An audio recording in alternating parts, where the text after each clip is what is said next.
The doorbell rings, its shrill sound cutting through the silence of the apartment. I pull myself up off the couch, the worn fabric of my sweatpants sticking to my legs. I don't bother to check the time. I know exactly when the Uber Eats order will arrive, and frankly, I've been counting the minutes. I shuffle to the door, tugging it open with a half-hearted smile. A bag of fast food sits on the doorstep, a greasy promise of comfort. There it is, the familiar surge of guilt, but it's drowned out by the immediate relief of knowing what's inside. I grab the bag, my hands shaking slightly as I close the door behind me. The weight of it feels like a personal failure. Ah, I mutter under my breath as I carry the bag to the kitchen counter. The little voice in my head nags at me, calling me weak. My eyes flicker to the reflection in the kitchen window. My own face, bloated and tired, staring back. I could almost hear the thoughts echoing in my head. You're failing. Again. The diet that lasted for all of 2 days. The weight that keeps creeping up, even though I swore this time would be different. I tear open the bag, pulling out an oversized order of fries, a burger that promises all my favorite indulgences, a large soda, a 12-piece serving of wings, and a side of 2 Hershey pies. I stare at the spread for a moment, the crispy fries like a siren song calling me in. I inhale deeply, the warmth fills my nostrils, willing myself to feel better, to stop hearing the self-loathing. Grabbing the remote, I slump onto the couch, the cushions sagging under my weight. I can already feel the tightness of my sweatpants around my waist, a constant reminder that my clothes don't fit like they used to. My stomach presses uncomfortably against the fabric as I settle in, ready to drown out the chaos in my mind. Every bite I take feels like it's adding to the mound of guilt sitting heavy in my chest. I've been gaining weight. I can feel it in the way my body drags more than it used to, the way my inner thighs get rubbed raw and stick together uncomfortably. The numbers on the scale have been inching up, and I know it, even if I no longer check in with the scale. I tell myself it's just temporary, just comfort eating. It's just one more cheat day. But deep down, I know the truth. I'm losing control. I skip past Netflix, not wanting to pay for another month of it, when I know I could just as easily find something on one of those sketchy movie sites. You know, the ones with all the pop-ups. But they somehow always have all the latest movies and TV shows. It's a habit now, this searching for free entertainment, especially to watch with food. The ads flood the screen, promising everything from sexy singles in my area to exclusive movie offers that are never as good as they sound. I usually try to avoid them, clicking away each time with the practiced swiftness of someone who's been here too many times before. After scrolling for countless moments, I start to absent-mindedly munch on the fries. Can't let those get cold. I grab a handful of fries, the crisp edges crackling between my fingers before I shove them into my mouth. The outside is golden brown, coated in a thin layer of salt and oil, the crunch sharp and satisfying. As my teeth sink in, the inside is soft, almost pillowy. Too soft, really. Like they've been sitting in the grease just long enough to lose their original bite. There's a faint coating of moisture in the middle, making them stick to the roof of my mouth as I chew. Each one slides down effortlessly, greasy and warm, coating my tongue with the taste of salty comfort. I don't even pause to savor the flavor. It's the crunch, the squish, the easy satisfaction of it all that I crave. My stomach moans in satisfaction at the greasy treat. Frustrated, I settle on Old Faithful and click on American Dad. It looks like there are even a few new episodes out that I haven't seen yet. The animated picture fills the screen and Francine's voice floats out. I move to turn the volume up, but at the same time, another pop-up appears on the screen and I accidentally click on it instead. Damn it, I groan through a mouthful of grease. I move to click the X in the corner of the page to close it, but this link doesn't look like the others. There was no mention of lonely singles, near me, or X-rated content. I hesitate, trying to make sense of what I'm seeing. Suddenly, I'm staring at what looks like a live feed. The image is grainy at first, blurry around the edges, but the longer I watch, the clearer it gets. I blink, unsure if I'm seeing things right. There's a woman, pale, disheveled, sitting in a small, dimly lit room. Her skin looks sallow, almost grey under the harsh light, and the folds of her body spill over the edges of a worn-out chair. The camera is fixed on her, and as the picture sharpens, I can see the heaviness of her form, her arms thick, her neck strained under the weight, and the rolls of fat that seem to spill over each other in every direction. Her clothes, too tight, stretched, and faded, barely contain her. Her face is blotchy, swollen, the skin under her eyes puffy from what I assume must be sleepless nights. Her eyes flicker toward the camera, avoiding direct contact, but it's the sadness in her gaze that hits me hardest. There's no defiance in her, no pride in her indulgence, just weariness, resignation, like she's been trapped in this cycle for so long that even the act of eating has lost its meaning. The way she moves, slow and heavy, each motion carrying the weight of something deeper than just physical hunger. It's as if she's trying to feed an emptiness that nothing can fill. It feels familiar. It feels like looking into a mirror that's been cracked, reflecting a version of me I'm not ready to face. She sits rigidly, shoulders hunched, as if trying to make herself smaller in the chair that seems to barely fit her. Her breathing is shallow, labored, and there is a tremor in her hands as she reaches for another piece of battered, fried fast food. The fingers thick and trembling, glistening with the remnants of grease. Her eyes flicker to the camera every few seconds, avoiding direct contact, but it's clear she's aware of it, watching her.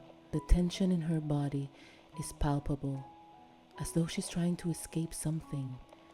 Perhaps herself, or perhaps the suffocating loneliness that fills the room. It's impossible to ignore how much she's consuming, how much her body has taken on. Each bite, each moment, an act of indulgence that seems more desperate than pleasurable. There's something almost tragic about the way she eats, the urgency in her movements, like she's trying to fill an emptiness that can't be sated. A voice inside my head tells me to click away, that this isn't normal, that I shouldn't be watching this. It's voyeuristic, it's wrong. But despite the discomfort creeping up my spine, I don't move. Something about it is compelling. Maybe it's the fact that the woman looks so vulnerable. Maybe it's the strangeness of the setup. The room she's in feels like a cage. The food scattered around her, a mountain of snacks and takeout boxes, seems almost excessive, like a deliberate trap. She's eating, but it's not with the casualness I'm familiar with. It's something else. It's frantic, desperate. The food, piles of it, forms a wall around her, keeping her in a prison of her own creation, much like I've done to myself. I lean forward, A few fries slip back into the bag in my distraction, leaving grainy salt and grease on my fingertips. Without thinking, I'm licking the residue from my fingers, eyes still focused, unblinkingly on the screen. What's going on, I wonder? Who is this woman? The longer I watch, the more the woman's unease becomes palpable. Her hands tremble as she reaches for more food, and her face, her expression, carries an overwhelming weight. It's not just about eating. There's something deeply unsettling about the way she looks at the camera as though she knows someone is watching. Someone like me. Another flash of guilt, another nudge of discomfort. I tell myself it's just morbid curiosity, nothing more. I mean, it's not like I came looking for this. I was just scrolling for something to watch while I fed the binge-eating monster.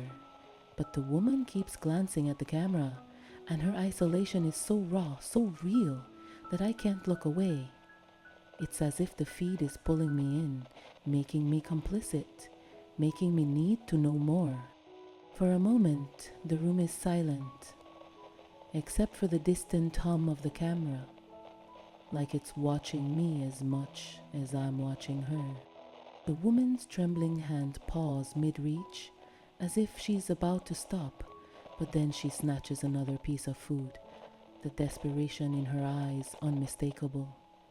A tear streaks down her cheek, and she wipes it away quickly, almost as if ashamed of it.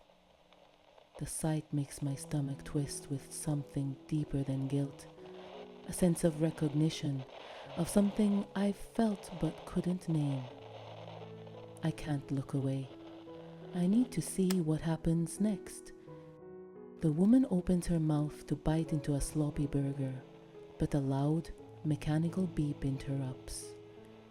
It's another pop-up, and this time it's unavoidable. A message appears. Continue watching, get more for $5.99.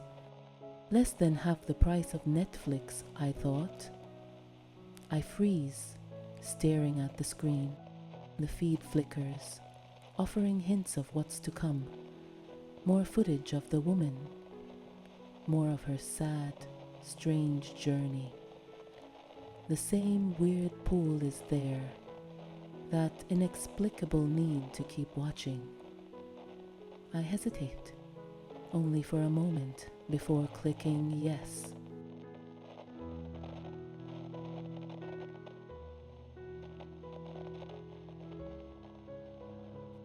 It had been weeks since I'd first discovered her. Weeks of sitting in my dimly lit apartment, watching her on the screen for hours each day after work.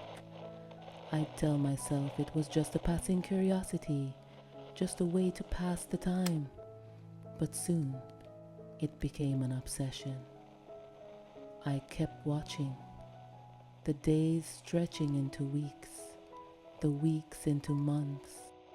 Every evening, after a day of work that I felt more and more disconnected from, I'd sink into my chair with bags of chips, take-out containers or whatever I could find, and click on the feed. And she was always there, for only $5.99 per month, less than half the cost of a Netflix subscription.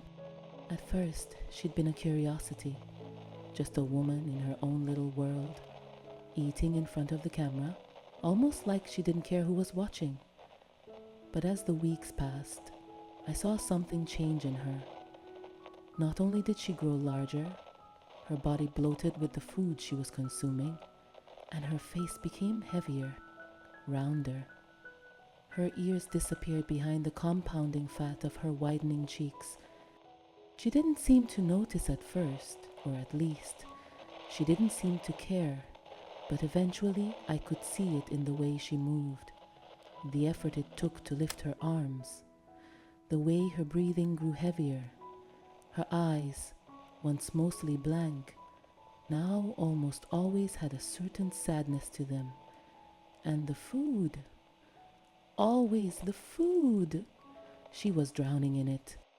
I could see how hard it was for her to even sit up, how she struggled to get comfortable, as if her body was becoming something she couldn't control. I could see how her legs stuck out almost comically from under her shapeless form, like one of those inflated glove balloons that had had just too much air. I saw as her fingers started to get a purple, sickly sort of tinge to them, and mysterious scratches and bruises that wouldn't heal appeared on her limbs, and I watched. I continued to watch every day. And I ate too, not just because I was hungry, but because it felt like a compulsion. Watching her eat, watching her spiral, it felt like something I had to do. It felt like we were in it together. But one night something changed. She snapped. The camera had been on her for hours as she shoveled food into her mouth. But this time, there was a strange tension in the air. I watched as she picked up a pizza box, her fingers trembling, and tossed it across the room in frustration. The pieces of food scattered across the floor, her eyes wild with anger, hopelessness, and sadness.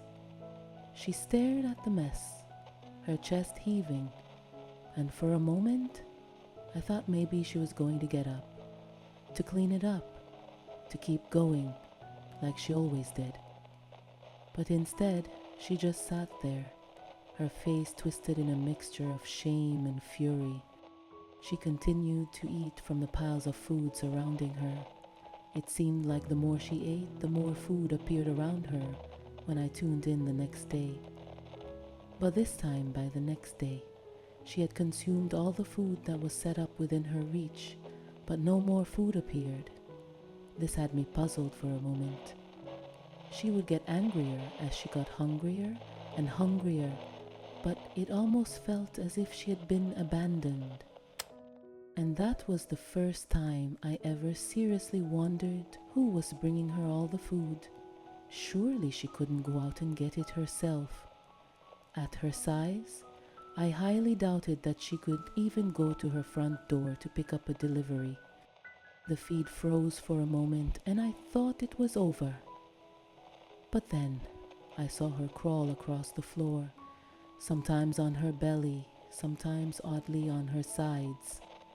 The heavy movements like the weight of a mountain, dragging her body to where the pizza she had thrown in frustration yesterday had landed. She picked up the pieces, slowly eating them from the ground, as if it were the only food she could have. She didn't seem to care that it was on the floor, that it was dirty. She ate like a woman starved, consuming the scraps like they were her last meal. It was then that I noticed something strange. After she finished the last piece, the camera stayed still, the feed silent. She waited, but no more food appeared. Her eyes flickered to the camera, then to an empty space that was not captured by the feed, almost as if she were expecting someone. A moment passed, and still nothing. It was like the person who controlled the food supply had turned away. I wasn't sure who they were or if they were even real, but I knew they were watching her. And when she finally dragged herself back to her original spot, exhausted, defeated, the camera flickered once more and went black for a solid minute. I stayed tuned. I didn't start wondering if the feed had somehow dropped until maybe 30 seconds into the blankness. But when the feed came back after a minute, new food appeared in front of her. For the next few weeks, I couldn't stop thinking about that night. The anger, the helplessness, the strange ritual she had to go through just to get fed. And yet, I kept watching, just as I kept eating. I didn't want to see it. I didn't want to know what was happening. But there she was, day after day, feeding herself, growing, getting larger, while I did the same in the silence of my apartment. The food, pizza, chips, ice cream, it didn't matter. Kept coming, it kept filling her, and it kept filling me. But I couldn't admit it. Not yet. One night I tried sitting in my favorite chair again, settling into the familiar space where I usually watched her. I wanted to pretend everything was the same. But this time I felt the squeeze, the pressure of the armrest digging into my sides. I shifted, but the chair felt wrong, too small, too tight. I forced myself to ignore the discomfort, telling myself it didn't matter. After all, I was still comfortable. I was still fine. But was I? The arms dug into my sides, and the back felt too tight, like the chair was shrinking. I told myself it was the chair's fault. Maybe it was getting worn out. But deep down, I knew it wasn't. It was me. I was too big. My body had changed, but I wasn't ready to admit it.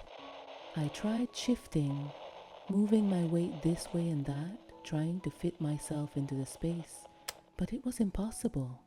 I looked down at my hands, resting on the armrests, then at my stomach spilling over the edge of the seat.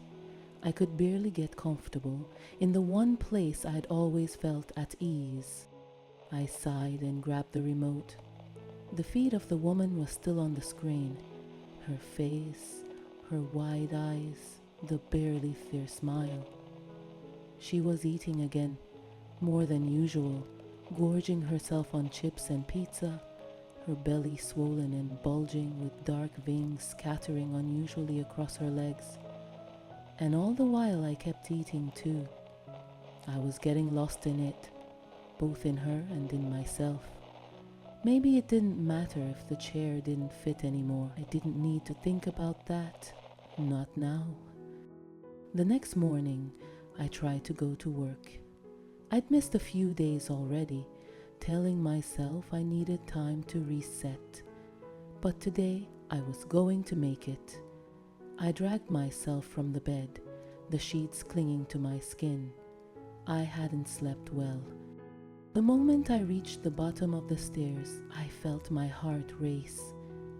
Not from any kind of excitement, but from sheer exhaustion. My legs were heavy like concrete, and every step felt like a huge effort. I paused at the bottom, gripping the railing for support, sweat beginning to bead on my forehead. Just getting to the first step felt like an impossible task. I tried to take the stairs 2 at a time like I used to, but my breath hitched and the pain in my knees shot through my body like electricity. It wasn't just a bad day, it was me. I had become someone who couldn't even make it up and down the stairs. Getting to work was terrible. By the time I got there, I felt absolutely drained. I barely fit into my chair at my desk. In fact, I was lucky the chair didn't have armrests at the sides, or I would not have fit. My folds hung heavy like weights in my pockets over the sides as I tried to look busy and productive at my desk. I saw the glances. I heard the whispers. I felt the tears sting my eyes in response. By the time I got back to my apartment and labored to the 3rd floor, I collapsed onto the landing, taking a moment to catch my breath. I had no idea how long I'd been there. It felt like an eternity. When I looked up, the familiar door to my apartment loomed in front of me. I couldn't shake the thought that maybe I should have taken that ground floor unit years ago. But no. I shook my head. It was just today. Maybe tomorrow would be better. I would be better. I'd never let myself get too large, I thought. The next day, I didn't go to work. I couldn't. The effort of the day before had left me nearly bedridden. I didn't go the next day either. It wasn't like I'd had a choice. By the time my boss called, I already knew what was coming. I didn't pick up. The email came a few hours later. The subject line read, "Your position at Lifeline Insurance." I opened it without much hope. We understand you need time off, but we've had to make some adjustments. Your position has been filled. We hope you understand. There it was. I didn't even cry. It wasn't like I had energy for anything except more food. It was easier to stay numb, to keep avoiding what I didn't want to face. Losing my job? I didn't even care anymore. I hadn't really cared for a while. Maybe it was my fault. Maybe I should have done something sooner. But the truth was, I had no fight left. So I ate. I sat at my desk, surrounded by half-empty bags of chips and takeout containers, scrolling through apartment listings. Now, with no job, I needed to get a cheaper apartment. I wondered, without much hope, if I could get one of those customized for bigger bodies. I should probably file for unemployment, I thought, or maybe even disability assistance. Surely I couldn't get a job now. The days and weeks, maybe even months, blurred into each other. I didn't leave the apartment anymore. I didn't have to. My disability and unemployment claims had gone through quickly, and now I had enough money to live off for a while, even if it wasn't much. The apartment I was in was getting unbearable. Too small, too high up. The stairs, the chair, my body, none of it worked anymore. I needed a change. I needed to fit somewhere. I started searching for places. Ground floor units, spacious doorways, wide, open spaces. I couldn't afford luxury, but I needed to be able to move. I needed a place where I could feel like I fit. It took a few days, but then I found it. The perfect place. Ground floor, a 2-bedroom unit. The listing was vague, just a few pictures and a short description, but everything about it spoke to me. There were no stairs, no narrow hallways. The kitchen had wide counters. The doorways were spacious, more than enough room for my growing body. It was like it had been made just for me. And the price? Ridiculously low. Unbelievably affordable, a bargain. I messaged the landlord, asking for more details. I couldn't go see the place in person, not like I used to. But they quickly responded, offering to send me videos of the apartment. When the videos came, I watched them over and over again. There it was, the living room with its spacious couch and wide coffee table. The doorways were bigger than any I'd seen. The kitchen, too, had room to move without feeling cramped. I paused the video of the bedroom, examining every corner. The bed was huge. I could see myself sinking into it, my body comfortably stretched out. The bathroom was equally spacious. No more squeezing into a tight shower.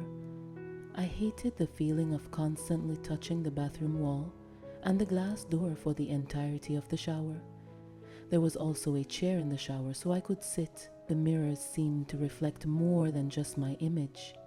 They reflected a version of me I didn't recognize, one that was slowly fading into this new life, this new world.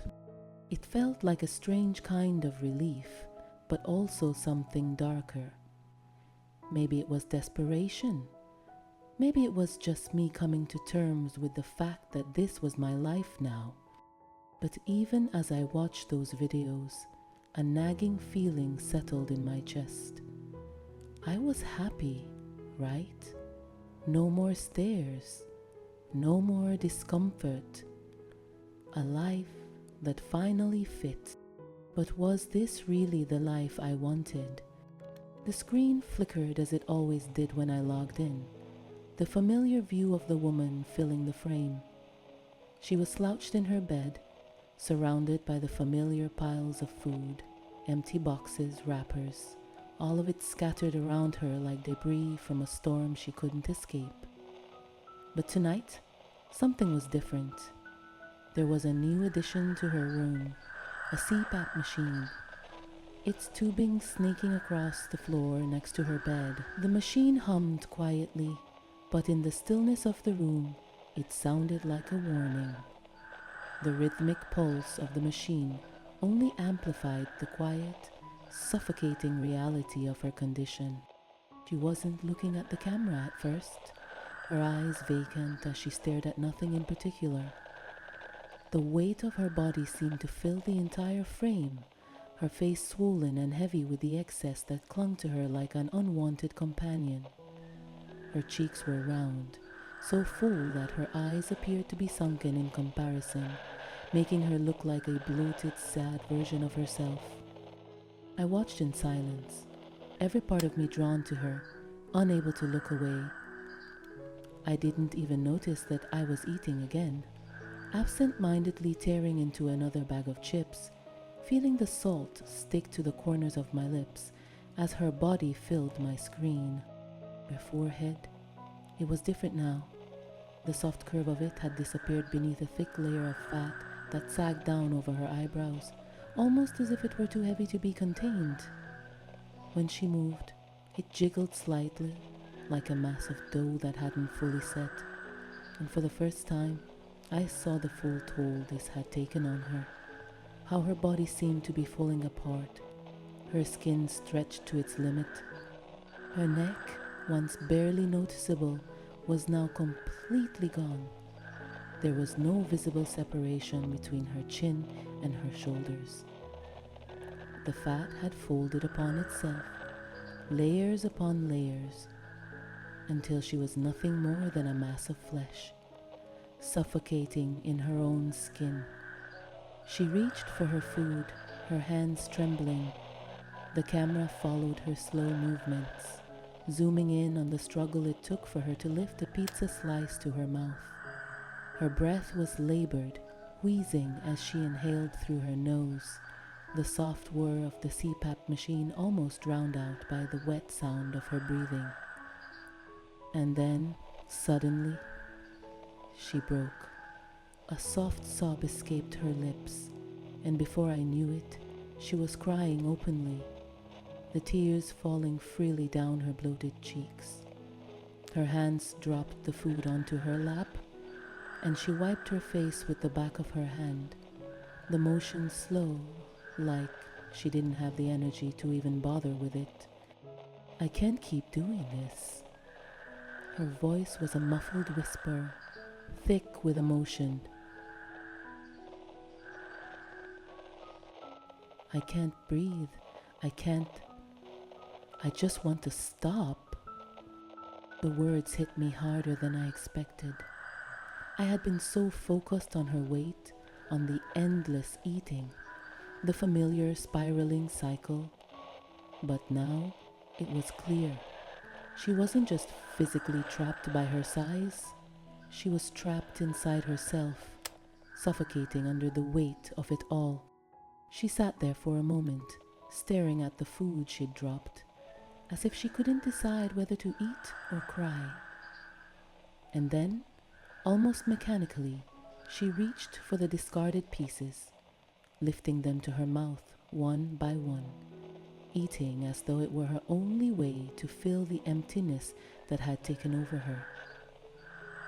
The camera followed her every move, but there was no judgment in it, just the cold, indifferent gaze of whoever was watching. I couldn't stop watching. I didn't want to, but I could feel the tug of something in me, something familiar, something quiet. A recognition, perhaps, a glimpse of the future I had been avoiding. But no, I would never let it get that far, that bad. Her tears felt like my own, her body a reflection of the one I was slowly becoming. This wasn't just about food anymore. This was about the slow, inevitable collapse that had taken hold of both of us. She wasn't just feeding herself. She was drowning. Was I doing the same?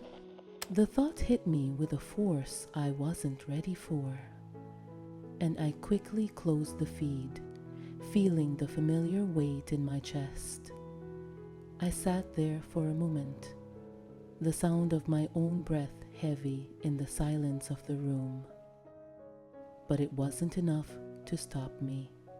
I went to my phone and rewatched the videos of my new apartment, imagining myself in that space, imagining a life where I didn't have to fight to fit the space.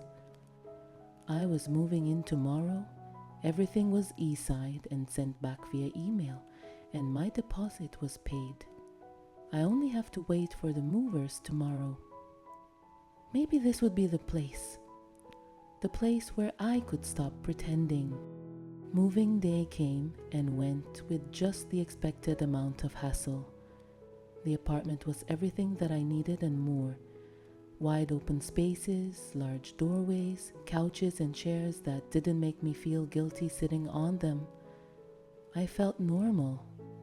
Of course, I made my first Uber Eats order at my new abode to celebrate my accomplishment. The next day, I woke up in the new apartment, my body draped across the bed as if it had been carved into the mattress. I hadn't slept like that in what felt like forever, deep, uninterrupted, the kind of sleep that lets you forget the world outside. The scent in the air hit me before I even opened my eyes, greasy, warm, comforting, the unmistakable smell of my favorite foods. It was almost too good to be true. My stomach rumbled in response, urging me to rise, to eat, to indulge in the pleasure that waited just beside the bed. I opened my eyes, blinking in the soft morning light, and the first thing I saw was the camera. It was small, not too discreet, mounted in the top corner of the room, pointing directly at me, like it had been there the whole time. The red light was on, unmistakable. It wasn't hidden or subtle. No, it was right there, as if it had been waiting for me to wake up, as if it had been watching me all night long. I tried to sit up, but the weight of my body felt unbearable. Every movement was a struggle. I could feel my thighs pressing together as I attempted to swing my legs over the edge of the bed, but the angles just felt off. My limbs were stiff, aching with the strain. I winced with every attempt to move, as if my body wasn't even mine anymore, as if I was trapped in someone else's skin. It was hard to breathe too, my chest pressing in on itself, but I was determined. I had to get out. I stood, or at least I tried to, wobbling on my feet, my balance unsteady. My heart pounded as I made my way to the door, but when I reached for the handle, I froze. It was locked. My first instinct was to panic. I twisted the handle harder, desperate, but no matter how much I pulled or shoved, the door wouldn't open. My fingers slid off the cold metal, sweat beading on my forehead. No phone, no laptop. I hadn't even noticed until now, but neither of them was in the bedroom with me. The air felt thick, claustrophobic. The silence pressed against me. I couldn't even call for help. There was no way out. I staggered back toward the bed, fatigue taking me over. I could barely carry my own weight, every step feeling like I was dragging myself through molasses. My legs were like lead, heavy and slow. The pressure on my joints made me want to collapse. Relief washed over me when I finally sank back onto the bed, the softness of it almost too much to bear. I let out a slow breath, closing my eyes for just a moment to calm myself, but when I opened them again, my gaze landed on the camera. The red light was still there, blinking in the dim room, like it was winking at me, watching me. I shuddered, but the hunger was too strong to ignore. My stomach growled louder now, an urgent reminder of its presence. The food was right there beside me on the small table by the bed. A mountain of greasy fast food, perfectly arranged, as if it had been placed there just for me, waiting to be devoured. I felt a pull in my chest, something magnetic that I couldn't shake.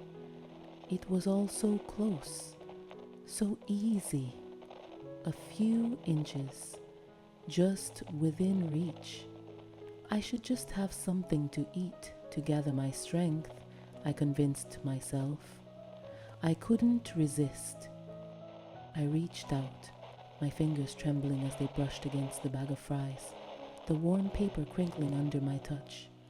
The smell was intoxicating, the salt and grease filling my senses. The temptation was too much. I tore open the bag, feeling the crispy fries slide into my palm, and before I could stop myself, I stuffed them into my mouth. Eyes closing, savoring the salt, the grease, the crunch. I didn't care. I didn't care about anything anymore. I ate faster now, my mouth moving on autopilot, as if my body had forgotten how to do anything else but consume.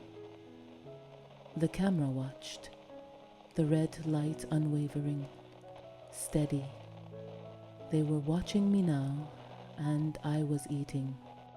My mind was a haze, the food filling the emptiness inside, numbing everything else. My body groaned in protest, but I couldn't stop. I couldn't stop now. It was too good, too easy, too comforting. I shoved more food into my mouth, each bite a little faster, a little more frantic than the last. The weight of my body didn't matter anymore. The locked door didn't matter. All that mattered was the food, the hunger, and the relentless, ever-present camera that witnessed it all.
The house was perfect, too perfect, Ginny said, but all you could see was its shadow swallowing the light.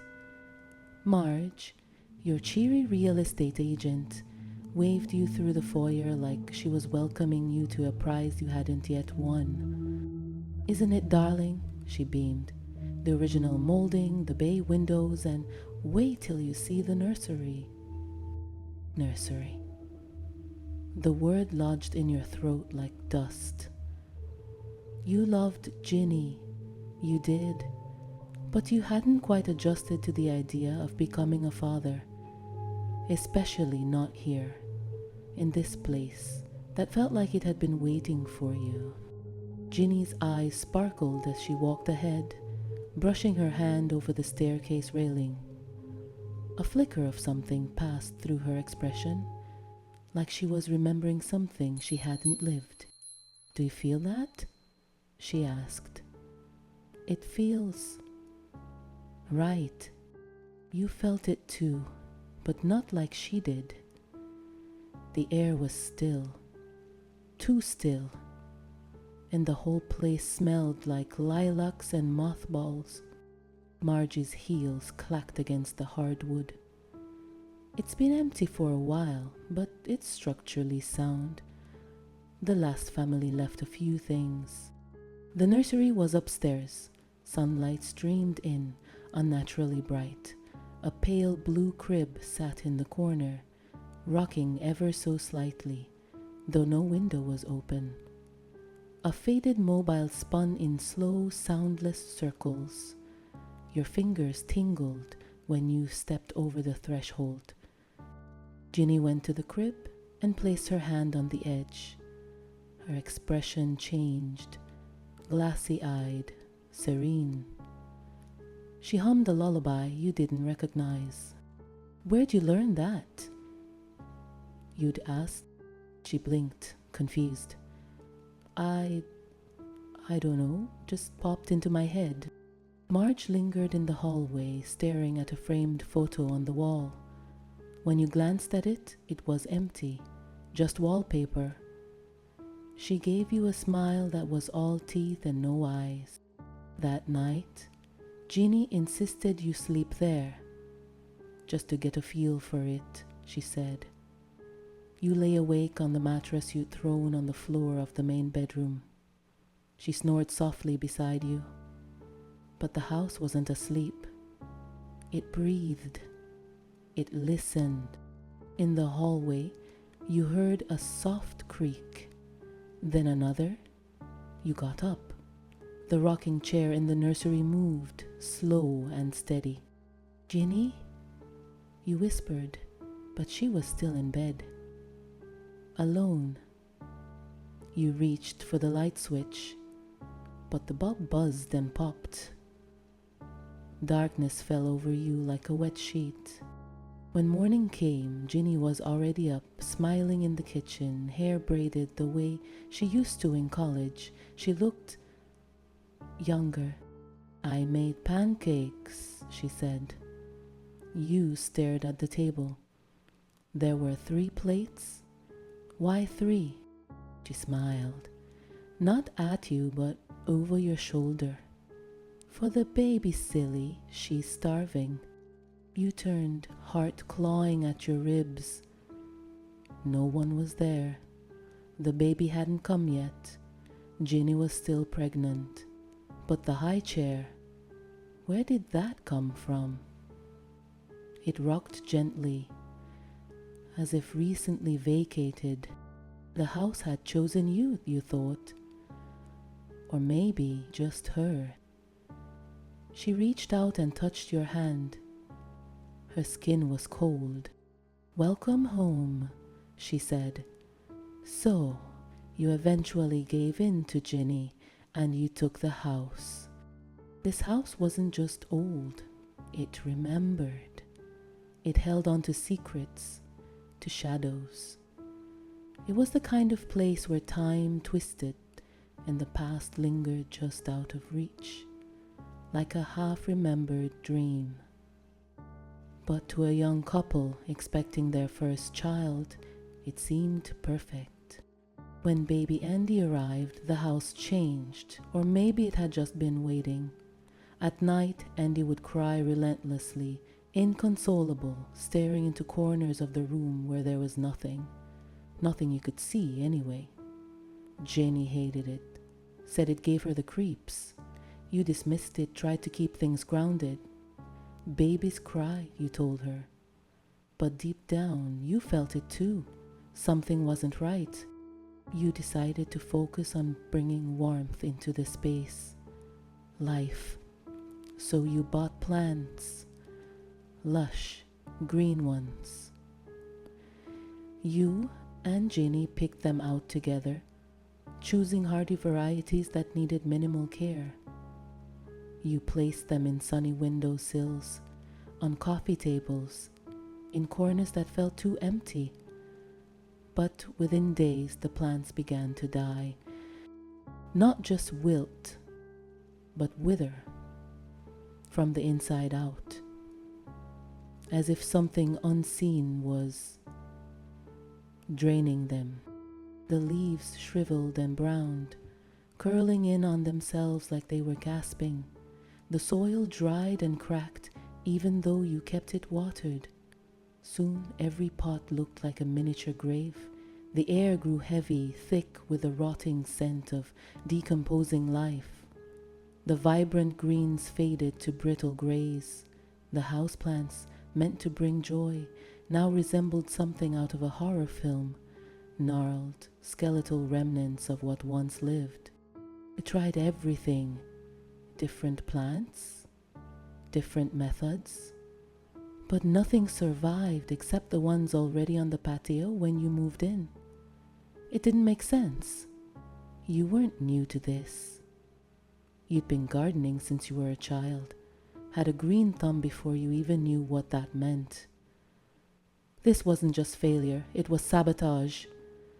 But by whom? Or what? You decided to try something else. Something that moved, something that could bond with Andy and bring happiness into the home. You got a kitten and a puppy. Ginny instantly adored the kitten. I didn't even know I was a cat person, she laughed, holding the purring thing in one arm, Andy in the other. I never had pets growing up. He's so sweet. I think I'll call him Prince. But like the plants, the animals began to fade. They grew weak, sickly. Their eyes dulled, their fur thinned. You took them to the vet, but nothing helped. Prince went first. He died slowly, in agony. His little body convulsed. His once bright eyes turned glassy and hollow. His fur, once soft, became matted and coarse, clinging to brittle bones. The room filled with the stench of decay, a pungent mix of death and fear. His cries weakened until they stopped altogether, and when they did, the silence that followed was worse. Pop the puppy had seemed different. He bonded instantly with Andy. There was an innocence in that connection that felt sacred. The first time they met, Pop padded over to the crib, tail wagging, body quivering with joy. Andy reached out with tiny fingers and grabbed a tuft of fur. The puppy leaned in, nuzzled him gently, let out a soft sigh of contentment, and curled up protectively by the crib. You and Ginny had smiled at each other then. For a fleeting moment, the house fell alive with hope. But it didn't last. Soon, Pop's eyes lost their spark. His limbs shook. He stopped eating, stopped playing. He withered, just like the kitten. Just like the plants. His fur dulled and thinned. His breathing turned shallow, and his body began to fail. You held him as he spasmed, feeling each painful breath, until there were none left. You buried him in the woods with Prince. Neither of you spoke. The horror wasn't just in the death. It was in the pattern. Everything you brought into the house died, and something in the house thrived. You and Jeannie stopped speaking as much. Arguments flared over nothing.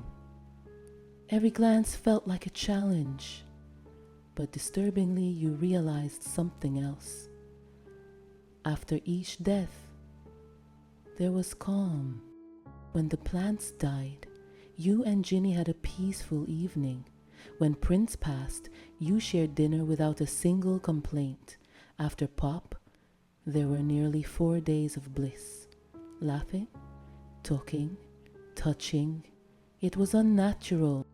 You sat with that thought for days before finally sharing it. You expected Ginny to laugh. Instead, her face went pale. She'd been biting her nails, a habit she never had before. "I know what it wants," she whispered. You stared at her. What wants? She didn't blink. The house. It wants to feed. Her words landed like stones in your chest. The room felt colder. From that moment on, you couldn't shake the dread. You felt watched, hunted. The house wasn't just killing things. It was devouring them. And it was starting to eat away at you too. Then, 2 weeks after Pop's death, the unthinkable happened. One night, you and Ginny were jolted awake by Andy's cries. You rushed to his room, but something was wrong. The silence in the house was unnatural. The floorboards didn't creak, no wind, no sounds at all. You entered the nursery, and the temperature dropped, freezing. The air was thick and unmoving. The moonlight that usually spilled in through the curtains was gone. Ali's cries were louder, but you couldn't see him. You rushed to the crib. Empty. Then you looked up, and your heart stopped. "Ginny, look," you gasped. Andy was floating. He hovered near the ceiling, surrounded by a thick, swirling black mist. His tiny limbs flailed helplessly as the darkness wrapped around him like tendrils. You couldn't move, couldn't scream. The air was frozen in your lungs. The mist pulsed and thickened. Then it began to take shape. The shadows twisted into limbs, gnarled, elongated. A face began to form from the swirling dark. A face that seemed ancient and wrong, all jagged angles and hollow eyes. You could still hear Andy crying, but his cries were muffled now, as if he were underwater or inside something alive. The house wasn't just haunted, it was hungry, and now it seemed to work your son. Fortunately, Andy was all right when he was lowered from the ceiling, just crying and shaken. Both you and Ginny had real trouble leaving him alone after that. About a week later, just past dusk, there was a loud knock at the door. Ginny gently set little Andy down and smoothed out her dress. The setting sun painted the kitchen window in soft orange and rose hues. It was a beautiful evening. The two of you had spent the day carefully avoiding one another's tempers, and outside of a few slip-ups, you'd managed to keep the peace. Dinner was ready, and the house was filled with the warm, comforting smell of roasted vegetables and meat. You opened the door. As expected, it was the neighbor from down the street, the one you and Ginny met at the farmer's market a few days prior. She had seemed lovely, genuinely helpful and kind, so you'd both invited her for dinner. She stood on the porch, smiling warmly, with a dish cradled in her arms. Her eyes sparkled with that disarming kindness that made you feel at ease, even if you knew better. A soft, floral dress fluttered around her ankles, and her gray curls were pinned neatly into place. "Hello, Cynthia," he said. "You look absolutely lovely. Come in." "Oh, Aaron, how sweet of you," she replied with a twinkle in her voice. "I brought something. I hope you don't mind. I couldn't come empty-handed."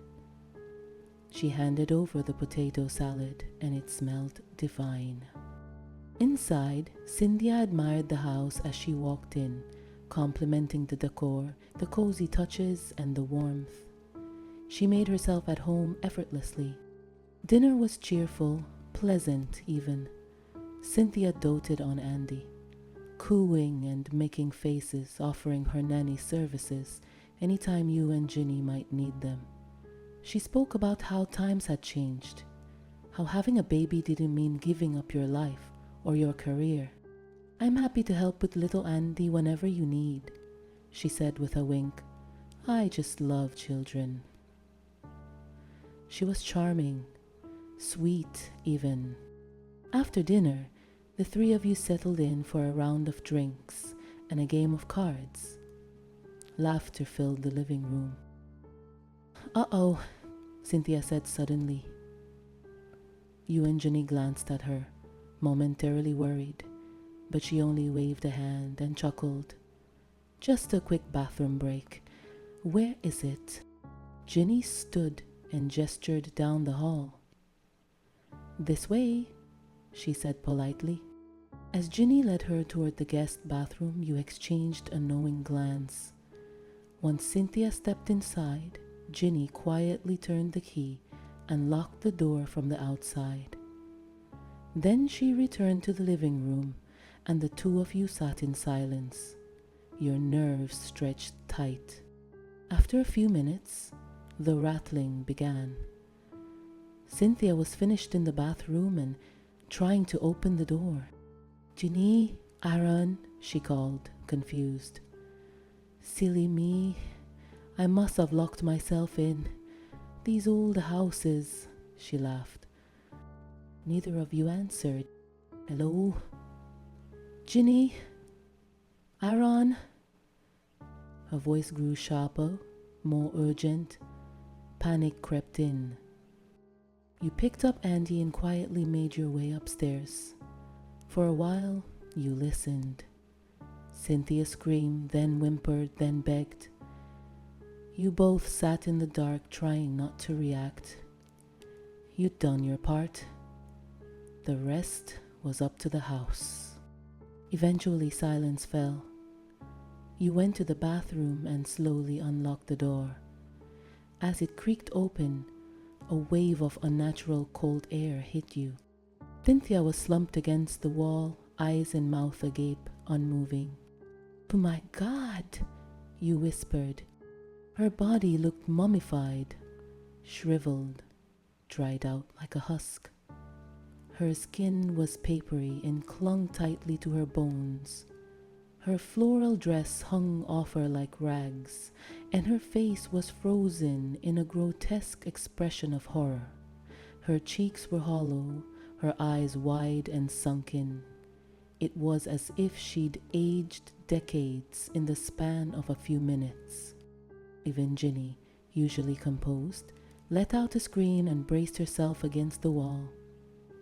You moved to check her pulse, but Ginny caught your arm. "Don't," she warned. "Not yet. I don't think it's done." By morning, all that remained were her bones. Working together, you and Ginny carried what was left of her out to the woods and buried her in the soft earth, right beside Prince and Pops. You thought it was touching in a way. A little family forming out there. For your first time, you both did very well. Of course, I did threaten to take your son instead. That seemed to motivate you. Cynthia was delicious. She'll keep me satisfied for a few weeks, maybe longer. Younger is better, of course. Fresher. But you already know what comes next. You'll keep feeding me. That's the deal, until your son is old enough to take your place and his children after him. A lineage of caretakers, generation after generation of feeders. And what's in it for you? Apart from not taking your precious son, I'll make your wildest dreams come true. I knew you two were the right choice the moment you stepped, nervous and hopeful, up my driveway, still alive. Recovered from an anonymous forum thread titled, "I think I'm turning into something else." Journal entry 1, 11:12 p.m., April 3rd. Okay, I'm just recording this in case I need to explain later. I'm out camping with some friends in Lassen near Manzanita Lake. Everyone else is asleep. I woke up maybe 10 minutes ago, choking, like full on gagging.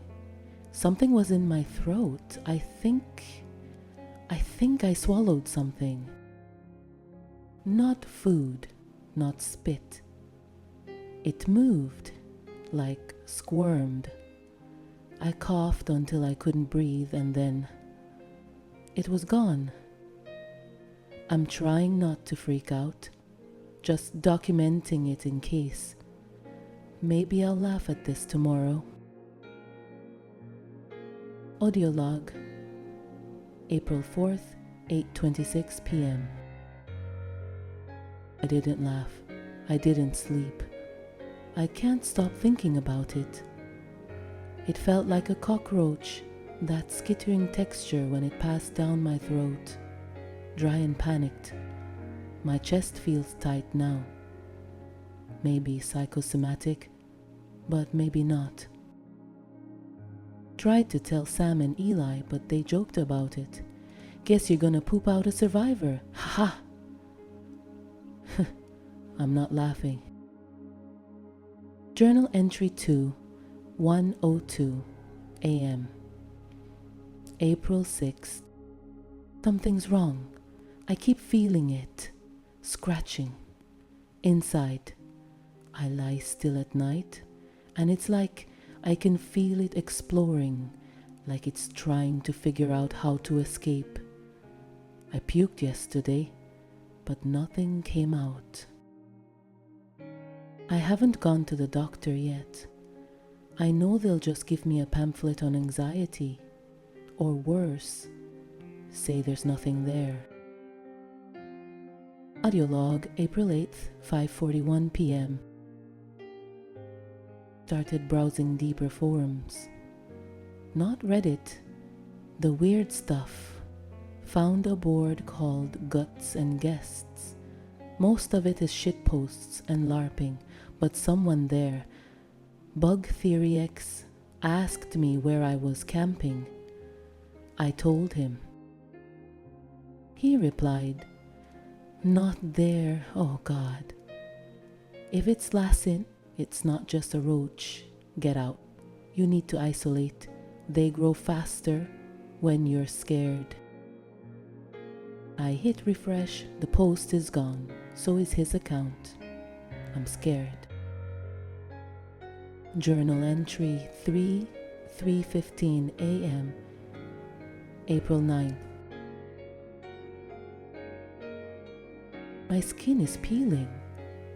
Around my torso, not dry skin, it's like exoskeleton flakes. That makes no sense. None of this makes sense. I heard something clicking when I opened my jaw. Like a beetle's legs on tile. My body wants something. Something I can't name. Audio log, April 10th, 10:17 a.m. Hospital visit. Got x-rays, blood work. They said nothing's wrong. Nurse looked nervous when she handed me discharge papers. Slipped me a note when no one was looking. If it happened in Lassen, watch your dreams. That's where they feed first. I haven't dreamed in 3 nights. Only static. Journal entry 4, 2:41 a.m. April 11th. My tongue's rough now. Not visibly, but I feel it, like it's not skin anymore. I smell things I shouldn't be able to. Mold through walls, soil through concrete. I can't go outside in the sunlight anymore. It burns, literally burns. Audio log, April 12th, 4:13 a.m. I turned the light on in the bathroom and caught my reflection. My eyes were moving. Wrong. The pupils are narrower, more vertical. I blinked and the change was gone, but I saw it. I know I did. Also, I tried to eat a slice of pizza and almost threw up. But when I saw a dead moth near the window, I felt hungry. Journal entry 5, April 13th, 5 a.m. If anyone finds this, I need you to know I didn't imagine it. I didn't want this. I'm not crazy. I didn't want to change. Something lived through the acid. It's not just a bug. It's something older. It uses your fear, makes a home in your habits, in your instinct. It's in me now, and I don't think it's leaving. Or maybe I'm the one leaving. Final journal entry, April 14th, unknown time. My fingernails are cracked and black, skin hardening. Clicking in my throat is constant now, like it's trying to speak through me. I went back to the forum to post a final warning. Guts and guests is gone. Site offline, no trace. Just static. I don't know what I'll look like tomorrow, but I don't think I'll be writing anymore. It's still alive. Part 2. The Archive. Compiled by user Molten Flynn from bugchannel.org. Forum thread bugchannel.org/paranormal infestation/ thread title Weird Old Archive. Dude thinks he turned into a bug. Posted by Molten Flynn. Date May 13, 2025. So I was doing a rabbit hole dive for a podcast episode I'm prepping, themed digital fear archives, and I found something bizarre. A collection of audio logs and journal entries from someone named Alex, I think. It was hosted on a now dead deep forum called Guts and Guests. Found a zip on a Wayback Snapshot. The guy thought he swallowed a live cockroach while camping and started changing. He documented the whole thing. Skin flaking, senses altering, feeling something inside him. Said the transformation wasn't just physical. I listened to everything. I shouldn't have. I've had 3 nosebleeds since. I don't get nosebleeds. Private message, May 14, 2025, from user_hexkey9 to Molten Flynn. You shouldn't have opened that archive. Check behind your ears. If there's flaking or heat, it's already started. You need to stop recording. Don't share more. Don't sleep near drains. Journal entry, May 15, 2025, 3:04 a.m. I don't remember falling asleep, but I woke up with a rash behind my left ear and what felt like movement in my jaw hinge. I threw out all my electronics except this one laptop. I thought maybe it was a suggestion thing, a placebo horror, but there's a clicking now, a sound under my floorboards. I live on the 3rd floor. Reddit comment r/obscurefiles u/moltenflynn, posted May 16, 2025. Update on the Roachman logs. I tried deleting the folder. It restored itself. Twice. The file path keeps changing to weird names. mandibleopen.m4a, segment_hatch.txt, lathin_was_entry1.wave. That last one gave me chills. I never posted the location Alex went camping. That was in his logs. So how does the file know that? Audio transcript file lasin_was_entry1.wave autoplays when opened. The shell never forgets. The shell remembers every inch it crawled. If you let it speak, it will. If you don't feed it, it finds other mouths.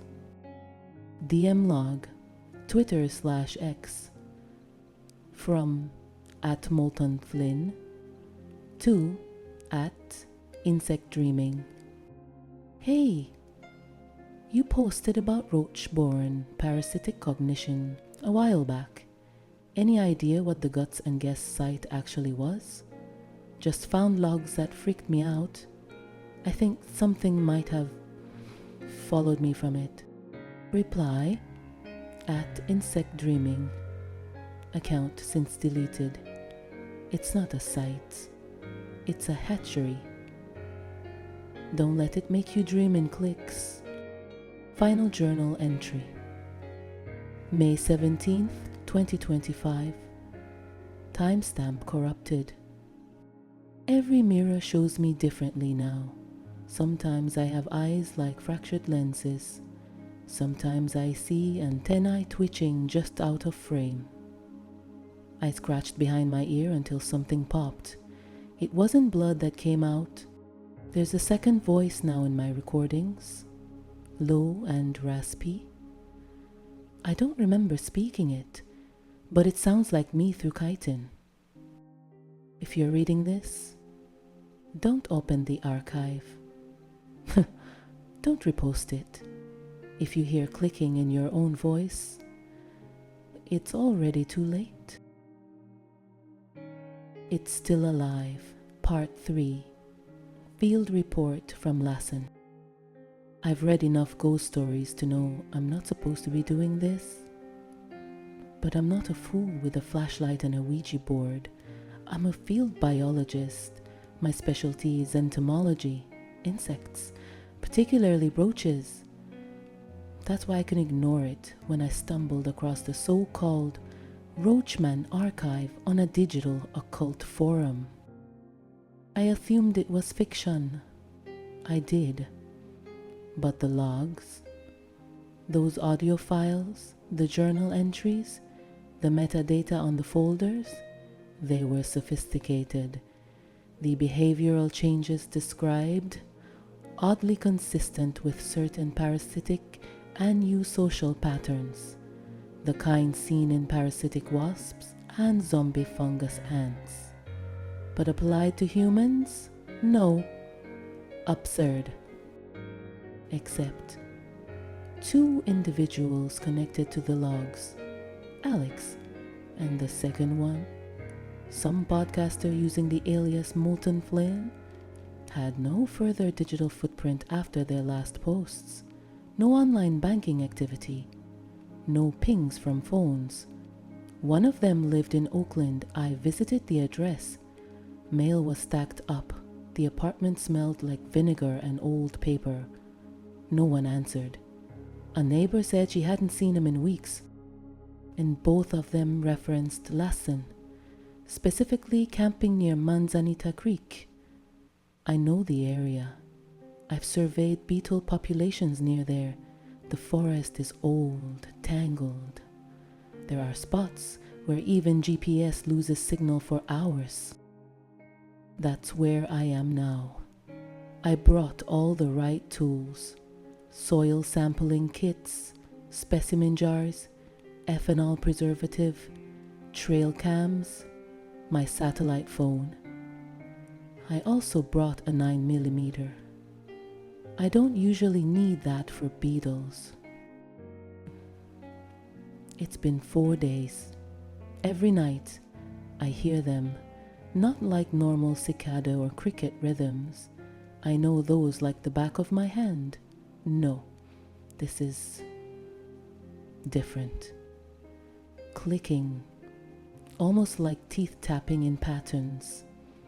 Sometimes it seems like the clicks echo my own steps. Delayed, like a response.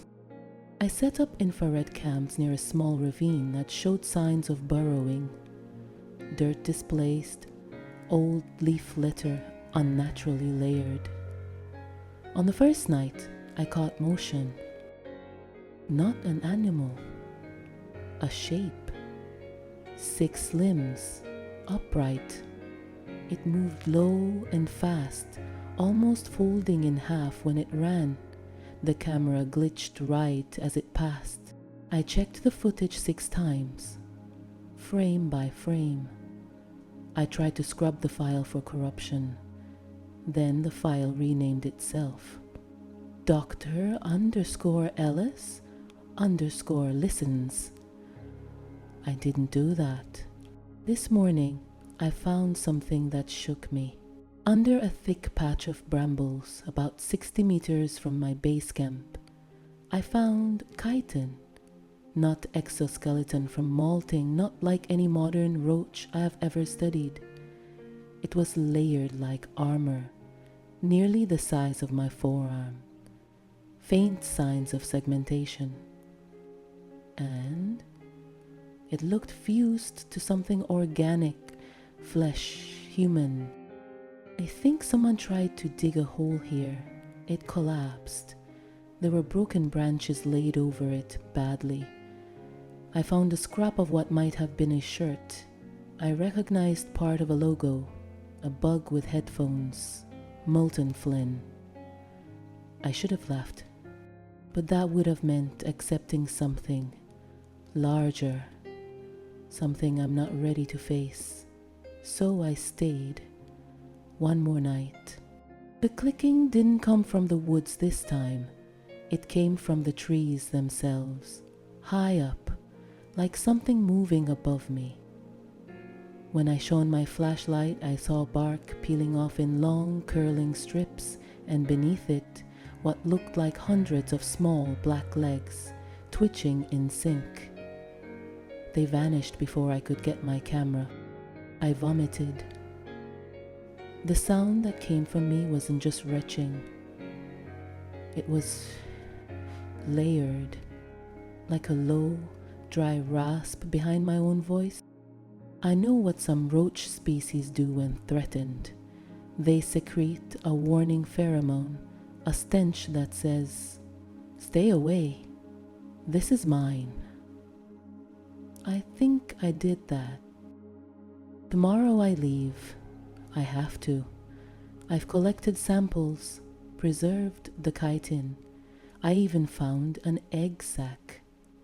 It's too large to be from any known species. The embryos inside squirm in ethanol. I'll send this report to my university's encrypted archive.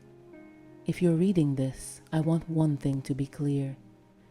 Periplaneta sepulchralis, this was a myth, a supposed extinct species of roach from the Pleistocene, rumored to burrow into warm hosts for gestation. No fossil evidence has ever confirmed it, until now, and it's not extinct. It's evolving, adapting, hiding in the unmeasured corners of the forest, and, I fear, in us. If you hear clicking, don't respond. That's how it knows. It's Still Alive, Part 4. The Ones Who Knew. My name is Dr. Ellis Waring. I'm writing this on a borrowed laptop in a motel that smells like copper and mildew. The light above the bed flickers. I unscrewed the bulb earlier and found something black and hardened clinging to the filament like a dead tongue. Haven't slept in 2 days. Because they're coming and because I'm changing. After I left Lassen, I drove straight to the entomology lab at my university. I didn't call ahead. I couldn't risk it. I preserved what samples I could, the egg sac, the chitin, soil swabs, and smuggled them into cold storage in my department's restricted archives. Told the tech on duty it was for a grant study. He didn't ask questions. Good man. Hope he stays that way. The next day, I submitted a preliminary report to the Journal of Entomological Anomalies. It wasn't peer-reviewed yet, just uploaded to their open preprint server. Less than 24 hours later, the journal's site returned a 404 error. Not just for my report. The whole archive was scrubbed. Every article. Gone. I emailed the editor. The email bounced. And then I got the call. Blocked number. Male voice. Calm. Too calm. Like someone doing a bad impression of empathy. He said my recent fieldwork at Manzanita Creek had piqued the interest of relevant stakeholders. I asked who he was. He said, "We're the kind of people who don't show up in a university directory, Dr. Warren. But we do show up when someone's about to make a catastrophic mistake." Then he said my samples belonged to them, that if I released anything further, you won't make it to the next molt. Then he hung up. I tried running an analysis on his voice recording. All my calls are recorded, no matches in public databases. But the metadata led to something strange. The transmission originated from a relay owned by Morningside Solutions, a private biotech firm based in Palo Alto. Quiet. No public-facing products. No press releases. Their website is a single splash page. Innovating tomorrow from beneath the surface DM. I dug deeper. They own mineral rights to a swath of land surrounding Lassen, including the area where I found the burrow. But not for mining. The claim is listed under biogenic prospecting. That's not a real thing. They've quietly acquired dozens of companies, waste processing, pest control firms, even a now defunct research lab that once tried gene reviving work based on fossilized insect DNA. Jurassic Park nonsense. Unless they succeeded. Unless they brought it back. And now it's out. I've pulled 5 of my fingernails out so far. They were brittle, translucent. The new nail beneath isn't right. It's glossy, black, curved inward, like a mandible. I filed down the first one. The second cracked when I pressed it too hard into my palm. The third bled for 3 hours and didn't scab properly. I started taping them down. I wear gloves now, even when I shower. I'm taking every antiparasitic known to man. I've starved myself for 36 hours at a time. I've injected myself with a diluted insecticide. It burned my veins like fire ants. I threw up something small and white. I can't go to a hospital. They'll report me. I can't trust anyone. Every time I upload evidence to the cloud, it gets wiped. Every forum I try to post on disappears within the hour, except one. Someone using the name Resin Mouth messaged me privately. Their profile was blank, but they knew about Morningside. They sent me a file, a document dated 1996, a memo. Subject: Unintended Splice Activation, Specimen P, SEP4E, Location, Site B, Manzanita Reserve Tunnel, 3A. Status: Bridge confirmed. Recommendation: Control containment, greater than public disclosure. Notes: Early stage human integration observed. Symbiotic gestation appears viable. Viable, not fatal. Intentional. They knew this thing could live inside a person. Maybe that was the point. I've got 3 days worth of recordings, field notes, and tissue samples. I'm going to a contact in the press. Someone who's helped me leak classified studies before. If I can get this out before they find me, It might be enough. But I don't know how much longer I have. My jaw clicks when I eat. My skin is flaking along my spine, long dry patches that peel like old wallpaper. Something itches inside my rib cage. I cough up tiny husks in the morning. My hearing is sharper. I don't blink as often. My pupils don't dilate in the dark anymore. I see just fine, especially at night, especially when they come. I don't know if I'm still me. I don't know if I'm winning, but I'll expose them, even if it's the last human thing I do. If you're reading this, do not go to Lassen. Do not contact Morningside. And if you hear the clicking, run. It's Still Alive, Part 5. Field Notes of a Cleaner. You don't get a name, not mine. You read this, it means someone messed up. Someone let the story slip. Could be an exfil leak, could be internal, could be that freak Warren's final failsafe. Makes no difference. My job's the same. Find the infected. Retrieve what matters. Burn the rest. I'm 30 hours into this one. The subject is Dr. Ellis Warren, ex-university researcher, unaffiliated. He wasn't part of the Morningside Bee project, not officially. He got too close, found things he shouldn't have, pulled logs, mapped fieldwork patterns, even intercepted dormant comms from a satellite node we thought was decommissioned. That was a failure in perimeter obfuscation. The analyst who missed the trace was corrected. No sense in firing people anymore.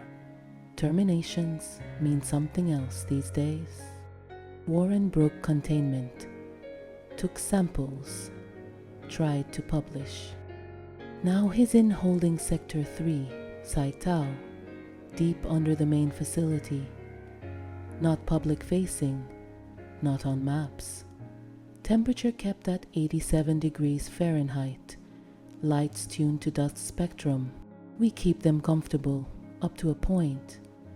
The things inside them don't like stress. I found the journalist this morning. Warren's last human act. Name, Eliza Tran. Freelance. Brooklyn-based. Wrote for Wired, Ars Technica. Too curious for her own good. She received a manila envelope last week.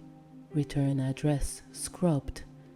Inside, a flash drive, a hand-drawn map of Lassen, tissue slides, and a sealed sample tube containing dried secretion, labeled Stage 2 resin, non-reactive. Also included a personal letter from Warren. His writing was shaky. Mentions a nest under the rock bed. Mentions shared consciousness and emerging signals. Mentions Morningside Solutions by name. That was the problem. Not the eggs. Not the hosts. The name. I was watching her from a safe house 2 blocks down. She uploaded the contents of the flash drive to 3 different servers. She used a VPN. Smart, but not smart enough. Morningside owns the node she tunneled through. I intercepted the data packet, traced the pings, redirected the whole thing to a honey trap server we set up in 22. She thought she was sharing it with a whistleblower forum. She shared it with me. I approached her that night, posed as an independent researcher, told her I was investigating Morningside too. She bought it. We split a bottle of wine.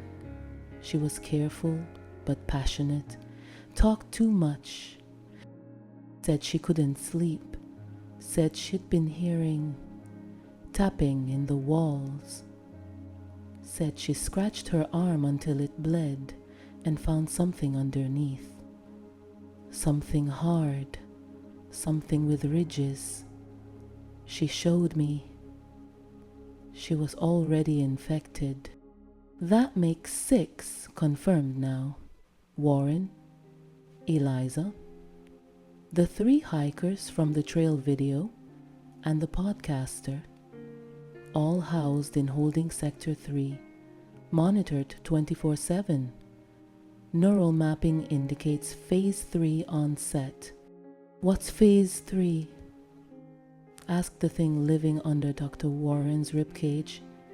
It tapped in Morse code last night. We are waking. We don't know if it's using him as a mouthpiece or if he's still in there somewhere. But the code was real. I translated it myself. 5 identical messages in 6 hours, repeated at perfect intervals. They're not just surviving in us, they're communicating. There's a room at Morningside called the nursery. You need 2 levels of bioclearance to even hear about it.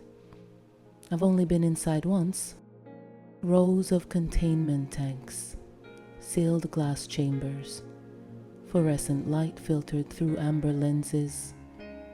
The larval ones can't take daylight, not yet. They twitch when you speak, but they freeze when you whisper, like they're listening. Officially, Morningside still lists these entities as non-viable anomalies. The public reports say the facility is a think tank, renewable chemistry, AI, waste systems. Privately, it's different. We don't call them bugs. We don't call them parasites. We call them vectors. They're not killing the host, they're building one. And something's teaching them how. Final log for today. Dr. Ellis Warren's left eye ruptured last night. A new one is forming behind it. Not human. No pupils, just black, glossy, multifaceted. He started humming in the dark, tuneless, constant.